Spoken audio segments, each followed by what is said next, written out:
देखिए कैसे नींद की बीमारी पूरे शहर को सुला देती है और एक आदमी इसका कैसे फायदा उठाता है। हमारी कहानी एक छोटे से आइलैंड में शुरू होती है जहां सैम नाम का एक फोटोग्राफर फोटो लेते घूम रहा है।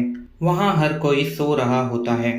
3 दिन पहले कुछ ऐसा भयानक होता है कि आइलैंड के सभी लोग गहरी नींद में चले जाते हैं। कोई कार चलाते वक्त सो जाता है तो कोई सोना में और कुछ तो स्विमिंग पूल में ही। देखने वाले हैरान हो जाते हैं जब उन्हें पता चलता है कि जो नींद में गया वो उठ ही नहीं रहा, जैसे कि कोई कोमा में चले गया हो। बहुत कोशिशों के बाद भी डॉक्टर्स और साइंटिस्ट को इसका इलाज नहीं मिल रहा। आइलैंड के सारे परमानेंट रेजिडेंट्स को ही नींद लग चुकी है। कुछ नसीब वाले हैं जिनको अपने घर में ही नींद लग चुकी है, लेकिन बाकियों का हाल बुरा है जो अपने गाड़ी या काम की जगह पर सो गए हैं। सोए हुए लोगों को शारीरिक तो कोई तकलीफ नहीं, लेकिन जैसे ही उन्हें अपनी सोई जगह से हिलाते हैं तो उनका ब्लड प्रेशर हाई होने लगता है। जो भी आइलैंड का परमानेंट रेजिडेंट नहीं होता वो ऐसी नींद में नहीं फंसते। इस आइलैंड पर कोई भी न्यूज रिपोर्टर अलाउड नहीं है, लेकिन सैम किसी तरह घुस जाता है। सैम एक बस में सोए हुए लोगों की तस्वीरें निकाल रहा है। एक महिला के हाथ में जिंदी गोल्ड फिश देख सैम उसे ले लेता है। अब ये गोल्ड फिश ही सैम का इकलौता दोस्त है। कुछ दिन रहने के लिए सैम एक खाली घर ढूंढ लेता है। उसे अंदर बेडरूम में एक महिला सोई मिलती है जिसका नाम स्टेला है। घर के बाहर डॉक्टर्स एरिया पे नजर रखे होते हैं। सैम को डर लगा रहता है अगर वो पकड़ा गया तो उसे सजा होगी, क्योंकि बाहर वालों को इस आइलैंड पर आना सख्त मना है। सैम सपने में स्टेला को डिपार्टमेंटल स्टोर में देखता है। कोई चमत्कार से सैम को सपने में स्टेला का नाम पता चल जाता है। कुछ देर स्टेला के साथ बिताने के बाद वो बाहर घूमने निकल जाता है। उसे एक आदमी झाड़ पर सोता हुआ दिखता है। आइलैंड के सारे जानवर भी जिंदा है। उसे समझ नहीं आता कि इनका ध्यान कौन रख रहा है। वो एक चर्च में देखता है कि सारे लोग एक साथ सो रहे हैं। उनकी कुछ तस्वीरें लेने के बाद उसे भी नींद लग जाती है। सपने में उसे फिर स्टेला सामने बैठी दिखती है।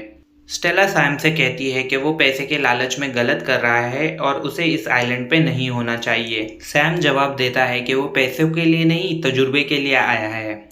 नींद खुलती है तो सैम घर आ जाता है और उसे वहां स्टेला की डायरी मिलती है। डायरी पढ़ने के बाद उसका कनेक्शन स्टेला के साथ और भी बढ़ जाता है। स्टेला उसे सपने में बताती है कि वो सबसे आखिर में नींद की शिकार हुई। सबसे पहले उसका पियानो टीचर बीच क्लास में ही सो गया था। स्टेला को लगता है कि अगर कोई उसे जबरदस्ती जगा दे तो उसका कलेजा फट जाएगा। सैम पूछता है कि जब उसे नींद लगी तो उसे क्या महसूस हुआ। स्टेला कहती है कि उसे एक अजीब सपना आया और वो सपने की गहराई में खोती चली गई। अगले दिन सैम आइलैंड की दूसरी तरफ जाता है। वो एक गुब्बारे से भरी गाड़ी की तस्वीर लेना चाहता है, लेकिन वहां डॉक्टर्स के आने के कारण घबराकर भाग जाता है। पकड़े जाने के डर से अब वो आइलैंड छोड़कर घर लौटने का मन बना लेता है। वो अपना सामान जमा करता है, स्टेला को अलविदा भी कहता है और समंदर किनारे चला जाता है जहाँ उसकी बोट है। कुछ देर बोट को निहारने के बाद वो वापस लौटने का प्लान कैंसिल कर देता है। जैसे ही वो स्टेला के घर आता है फिर से सपनों की दुनिया में चला जाता है। स्टेला उससे आइलैंड पर आने की असली वजह पूछती है। सैम कहता है कि वो असल में आइलैंड पर स्टेला से ही मिलने आया है। पिछले साल जब वो आइलैंड पर वेकेशन के लिए आया था तब उसने स्टेला को डिपार्टमेंटल स्टोर में देखा था। फोन नंबर लेने के लिए उसने स्टेला का पीछा भी किया था, लेकिन स्टेला भीड़ में कहीं खो जाती है और फिर कभी नहीं मिलती। सपने से बाहर आने के बाद सैम शॉपिंग के लिए डिपार्टमेंटल स्टोर जाता है। वहाँ कुछ डॉक्टर्स भी आ जाते हैं। एक डॉक्टर सैम को देख भी लेती है, लेकिन वो सोने का नाटक करके बच जाता है। डॉक्टर्स के जाने के बाद सैम शॉपिंग कर लेता है और सोती हुई कैशियर के पास पैसे छोड़ देता है। घर आने के बाद सैम को एक टेप रिकॉर्डर मिलता है जिसमें स्टेला की सारी पसंदीदा चीजें रिकॉर्डेड है। स्टेला को टाइपराइटर की आवाज, बिना सर की बाबी डॉल और फ्लेमिंगो फ्लोटीज पसंद है। स्टेला को बीच पर ड्राइव करना भी पसंद होता है। ख्यालों में सैम स्टेला के साथ बीच पर ड्राइव करने के लिए गाड़ी ढूंढने लगता है। उन्हें एक कार मिल जाती है। उसकी चाबी ढूंढने के लिए वो दोनों ओनर के घर में चले जाते हैं। सैम स्टेला के साथ एंजॉय करता है और उसे लगता है कि स्टेला सिर्फ उसके ख्यालों में ही नहीं बल्कि असल जिंदगी में भी है। घर के बाहर गाड़ी की आवाज सुनते ही सैम की आंखें खुल जाती है। डॉक्टर्स वीकली चेकअप के लिए घर में आ रहे होते हैं। सैम अपना सारा सामान लेकर अलमारी में छुप जाता है। डॉक्टर स्टेला का चेकअप कर चले जाते हैं। अगले दिन सैम टेप रिकॉर्डर का दूसरा भाग भी सुनता है। सैम फिर ख्यालों में चला जाता है और उसे फिर से स्टेला मिलती है। दोनों दोनों प्यार, जीवन साथी, शादी, बच्चों पे चर्चा करते हैं। सैम कहता है कि स्टेला और वो एक दूसरे के लिए ही बने हैं, लेकिन स्टेला ये बात नहीं मानती। सपने से बाहर आने के बाद सैम स्टेला की बात से निराश होकर इस बार आइलैंड को पक्का छोड़ जाने का मन बना लेता है। वो समंदर किनारे तक पहुंच जाता है, लेकिन स्टेला को छोड़ जाना अब भी उसके लिए काफी मुश्किल है। वो वापस आकर स्टेला के घर के बाहर गांजा फूकने लगता है। अगले दिन वो स्टेला की सारी पसंदीदा चीजें करने लगता है जो उसने रिकॉर्डर में सुन रखी थी।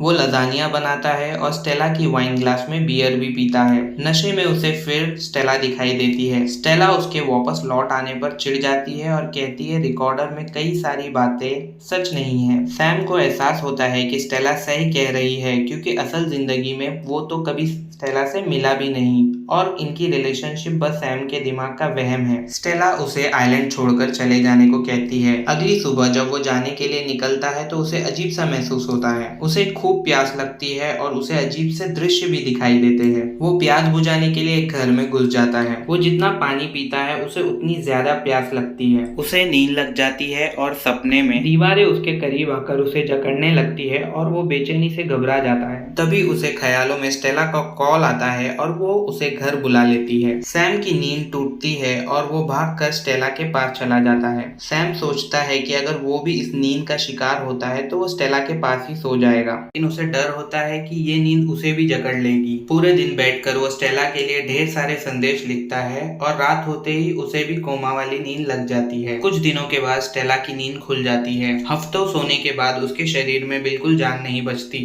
वो पानी पीने जाती है तो उसे काउंटर पर एक और टूथब्रश दिखता है।